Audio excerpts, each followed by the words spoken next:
A cap on the amount of funding available for searches of unmarked graves at former residential school sites was met with widespread condemnation, so much so that the federal government recently had to reverse the decision. Earlier this week, Dennis Ward spoke with Kimberly Murray, the independent special interlocutor for missing children and unmarked graves associated with Indian residential schools. Here's that interview. Kim, thanks so much for being with us here today. The Minister of Crown Indigenous Relations acknowledged that the federal government made a mistake when it capped money towards searches for unmarked graves at former residential schools. What did it say to you that they did initially cap the funding with little to no consultation? It was quite a shock to all the communities that are currently being funding or seeking funding. And to be clear, they didn't just cap it, they cut it, and they cut activities that communities were able to use the funds for. Specifically, they removed at the time the ability for communities to commemorate or memorialize the unmarked graves, meaning they wouldn't pay to put headstones or any kind of plaque on the grounds of the burials.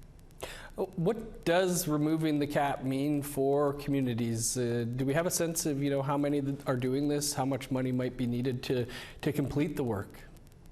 Yeah, well, I believe there's still a cap. It's just significantly higher. So I believe they've gone back to the $3 million cap per year per community that are doing searches. I have not received any correspondence from Canada explaining the new criteria and how they're going to assess applications. So we're going to have to see what they're doing when communities put in their funding proposals. But I think what's really difficult with this whole process is that Canada is treating this like it's a program. That searching for the unmarked burials of children is a program, and it is not a program. These are disappeared children, and they were disappeared by the state.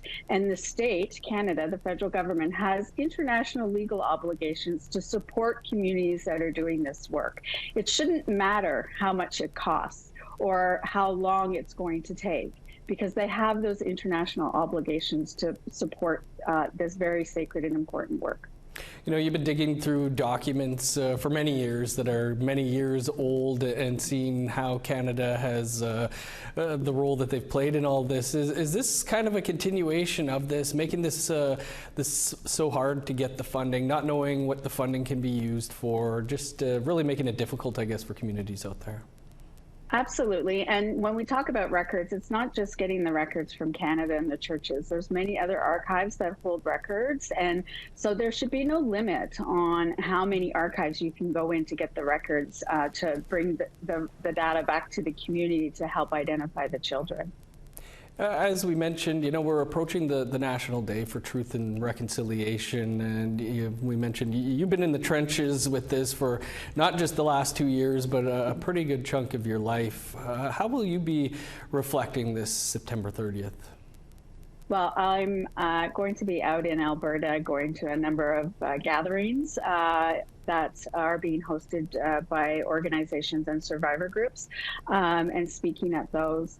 I think it's really important that everybody realize that September 30th is not a day of celebration. It's a day of remembering. It's a day of memorializing. It's a day of mourning. And so, it's a solemn day, and that everyone should reflect on the history and on the truths that survivors have been sharing for decades. And I encourage all Canadians to, on that day, even pick up the report that I released in June called Sites of Truth, Sites of Conscience.